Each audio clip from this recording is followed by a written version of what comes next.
Hi friends, welcome to நித்தம் நித்தம் சமையல். இன்றைக்கி மசாலா தோசை எப்படி பண்ணுறதுன்னு பார்க்கலாம். வீடியோக்குள்ளே போகிறதுக்கு முன்னாடி இந்த சேனலை சப்ஸ்கிரைப் பண்ணிக்கோங்க. இப்போ வாங்க எப்படி பண்ணுறதுன்னு பார்க்கலாம். அதுக்கு ஒரு கடாயில் கொஞ்சமாக எண்ணெய் சேர்த்துக்கோங்க. எண்ணெய் சூடானதும் இதில் 1 டீஸ்பூன் கடலைப்பருப்பு சேர்த்துக்கலாம். இதை லைட்டாக வறுத்துக்கலாங்க. கடலைப்பருப்பு லைட்டாக வறுபட்டதும் இதில் கொஞ்சமாக கடுகு சேர்த்துக்கலாம். சேர்த்துட்டு கடலைப்பருப்பு நல்லா செவந்து வர வரைக்கும் வறுத்து எடுத்துக்கலாம்.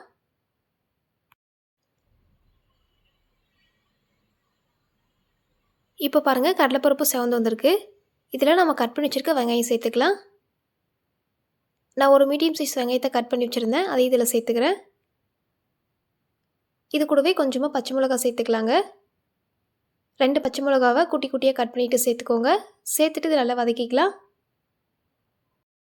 வெங்காயம் ரொம்ப வதங்க தேவையில்லை, இது கண்ணாடி பதம் வந்தால் போதும். வெங்காயம் பாதி அளவுக்கு வதங்கினா போதும். இதில் நம்ம உருளைக்கிழங்கு சேர்த்துக்கலாம். இப்போ பாருங்கள், வெங்காயமும் பாதி அளவுக்கு வதங்கி வந்திருக்கு. இதில் கொஞ்சமாக மஞ்சள்தூள் சேர்த்துக்கலாம். இது கூடவே ஒரு கொத்து கறிவேப்பிலை சேர்த்துக்கலாம். சேர்த்துட்டு அப்புறம் இதில் நம்ம ஏற்கனவே வேக வச்ச உருளைக்கிழங்க நல்லா மசிச்சுட்டு சேர்த்துக்கலாம். இந்த மசாலாவுக்கு தேவையான உப்பு சேர்த்துக்கலாங்க. இப்போ இதை மிக்ஸ் பண்ணிக்கலாம். இதை மிக்ஸ் பண்ணும்போது கொஞ்சமாக தண்ணி சேர்த்துட்டு அப்படி கலந்து விட்டுக்கலாங்க. இது கெட்டியாக இருக்கிறதுனால கொஞ்சமாக தண்ணி சேர்த்துட்டு நல்லா மிக்ஸ் பண்ணி எடுத்துக்கலாம். நல்லா மிக்ஸ் பண்ணிட்ட அப்புறம் இது கூட கொஞ்சமாக கொத்தமல்லியில் சேர்த்துட்டு இதையும் நல்லா கலந்து விட்டுக்கலாம்.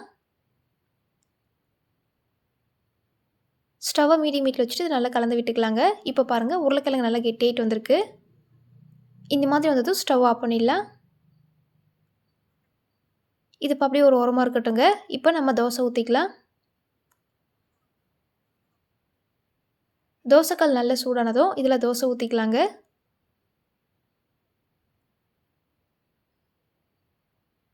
இதுக்கு மேலே கொஞ்சமாக எண்ணெய் சேர்த்துக்கலாம்.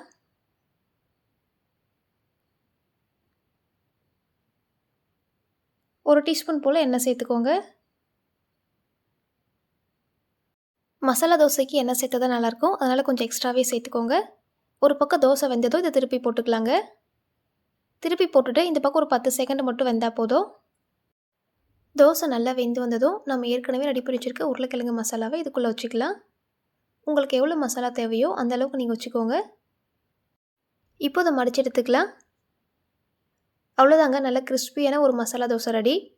இது கூட தேங்காய் சட்னி, தக்காளி சட்னி, அப்புறம் வேர்க்கடலை சட்னி கூட சூப்பராக இருக்குங்க. இதோட டேஸ்ட்டும் ரொம்பவே சூப்பராக இருக்கும். ஹோட்டலில் கிடைக்கிற மசாலா தோசை மாதிரி இருக்கும். பாருங்கள், பார்க்குறதுக்கு நல்ல கிறிஸ்பியாக முறுமுறுன்னு இருக்குது. இந்த மசாலா தோசையை நீங்களும் வீட்டில் ட்ரை பண்ணி பாருங்கள். ட்ரை பண்ணிவிட்டு எப்படி இருக்குன்னு கமெண்ட்டில் சொல்லுங்கள். இந்த வீடியோ உங்களுக்கு பிடிச்சிருந்தா லைக் பண்ணிக்கோங்க. நெக்ஸ்ட் வீடியோவில் பார்க்கலாம்.